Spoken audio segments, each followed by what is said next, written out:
There's been a lot of speculation about McGregor's fight with Mayweather, but most are predicting that Conor will tire himself out after 4 or 5 rounds, and Floyd will coast to an easy win. And while that may be how it plays out, if one thing rings true, it's that anything can happen in a fight. In fact, there are a number of factors that point to the idea that McGregor can force Mayweather to stand and fight toe-to-toe. There have been several fights where people say that Mayweather's opponents could have won if they hadn't foolishly tired themselves out.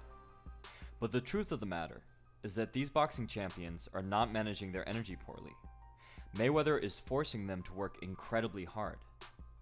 He does this by playing with distance, tricking them into overreaching, and by tying them up in the clinch.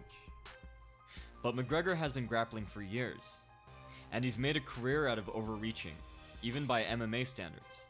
This leaves Floyd's jab as McGregor's greatest obstacle, and Floyd does have an incredible variety of effective jabs. But even if McGregor can't find a way around them, he has a good enough chin to eat some shots on the way in for a good duration of the fight. What this means is that we could very well have a fight of epic proportions to look forward to. So, let's stay within the realms of reality, but let ourselves get a little bit hyped, and look at some of the more plausible ways that either fighter could knock the other out. The most likely place for McGregor to knock out Mayweather would be when Mayweather is escaping the corner. Mayweather has practically made escaping the corner into a science, letting his opponent punch at air and then smoothly pivoting out. Conversely, McGregor's go-to strategy is to drive his opponents to the cage and then catch them as they try to escape. Judging by the footage McGregor released, he seems to want to trap Mayweather and rough him up. If he can hold or lean on Mayweather and slow him down just a little as he tries to escape, he may be able to land with a powerful blow. This was part of the strategy Castillo used in his fight with Floyd, and he was able to repeatedly drive him to the corner and keep him there. When Mayweather tried to duck and pivot out, Castillo used an uppercut or body hook to catch him and keep him upright on the ropes.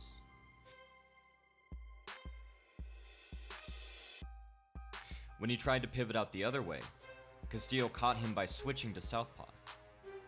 McGregor leans so much further on his cross than boxers, it may take Mayweather a few rounds to readjust. On the other hand, one of the most likely ways Mayweather could knock out McGregor is with his check hook, as he leaves out of the corner. He did the same to Hatton, and it may be the perfect technique to use against McGregor's far-reaching cross. Conor up until this point has chosen not to protect his head with his shoulders or tuck his chin, leaving himself wide open. He may have adjusted for this fight, but old habits die hard. The next way for McGregor to catch Mayweather would be with his shuffling uppercut. McGregor often surprises his opponents by how much distance he can cover after throwing his cross. The shuffle allows him to recover and chase his opponent even after he's put himself far off balance. The main benefit of this technique is that it's something that Floyd has rarely dealt with before. If anything, these will discourage Floyd from fighting too much on his lead foot, which he likes to do to set up his right hand.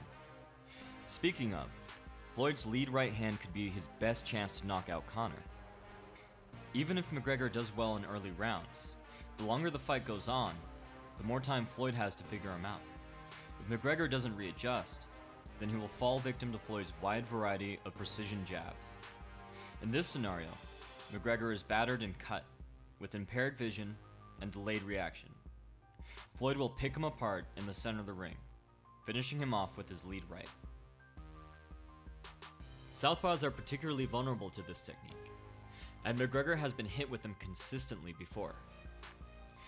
Mayweather is a master at throwing them, rocking his opponent, and then charging in for the kill. If something is going to really hurt McGregor in the center of the ring, it will most likely be this punch.